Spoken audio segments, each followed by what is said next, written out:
भाई माने जदि आपण पाखरे जेकोसी बैंक एकाउंट रही आपण चाहूँगी आपण एकाउंट रे किछि पैसा डिपोजिट करने चाहूँगी किंतु आपण पाखरे समय नहीं आपण घंटा घंटा धरी लाइन लगे कि निजर कैश को डिपोजिट करि पारु नाहंती तो आपण लाइन लगे आपण को पड़ो ना बैंक जीवा को आपण को पड़ो ना आपण निज पैसा को एटीएम द्वारा आपण माने डिपोजिट करें तो केमिति डिपोजिट करेंगे प्रथम जिनस हूँ आपण जो बैंक रे अकाउंट खोली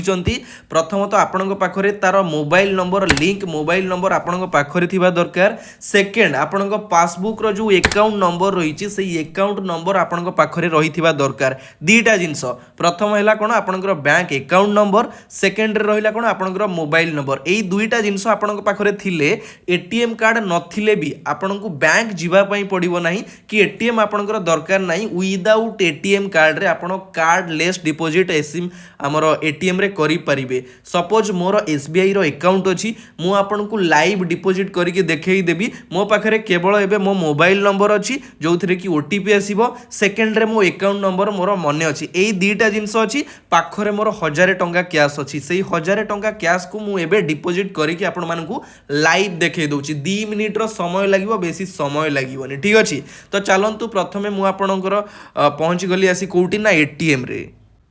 आपण माने क्लियरली देखि पारुछंदी मु एटीएम आसिली एठी कार्ड लेस डिपोजिट रो ऑप्शन रही आपण माने देखि पारुछंदी सिंपल ता ऊपर क्लिक करिवे कार्ड लेस डिपोजिट ऑप्शन ने आसिला इंग्लिश ऊपर क्लिक करिवे लैंग्वेज सिलेक्ट करिवे देन आपनकर मोबाइल नंबर 10 डिजिट रो जो मोबाइल नंबर देइछि मोबाइल नंबर देई देबे तापरे प्रेस इफ करेक्ट ऊपर क्लिक करिवे देन आपनकर अकाउंट टाइप को टाइप रो अकाउंट एठी मोर सेविंग अकाउंट रही सेविंग अकाउंट ऊपर क्लिक कली क्लिक कला परे 11 डिजिट बेनिफिशियरी अकाउंट नंबर आपनकर जो बैंक रो अकाउंट नंबर रही ताकू आपण माने प्रेस करिवे प्रेस कला परे प्रेस इफ करेक्ट ऊपर क्लिक करिवे your transaction is being processed देखि पारुछंदी क्लियरली आपनकर ना अकाउंट नंबर डिटेल्स पूरा पळे आसीबो आपण येस ऊपर क्लिक करिवे क्लिक कला परे आपनकर मशीन टा ऑन हे जिवो एठी आपनकर पैसा भर्ती करिया पई आसी जिवो देन आपण पैसा सेठी भरिबे जोथिरे कि 100 200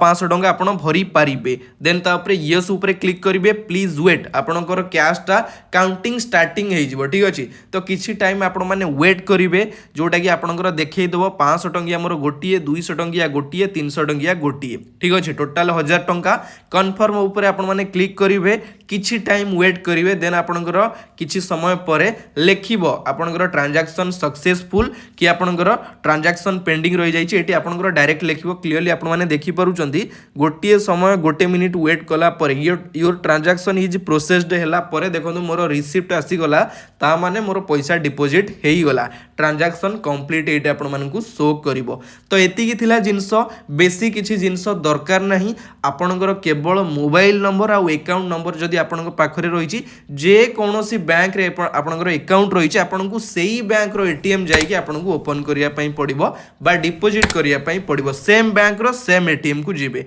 अलगा एटीएम सपोज आपणकर थिबो एसबीआई रे आपण यूको बैंक रो एटीएम को जिबे भूल जिंस जो बैंक रे आपणकर अकाउंट रहिछि सेही बैंक रो आपण एटीएम को विजिट करिवे ठीक अछि। तो आशा करूछि आपण माने क्लियरली बुझी पारुथिबे आज रो इन्फॉर्मेटिव वीडियोटी आपण मानकू केमिति लागिला कमेंट बॉक्स रे कमेंट करके निहाती जणैबे। तो एतिकरे विदाय नउछि जय जगन्नाथ धन्यवाद।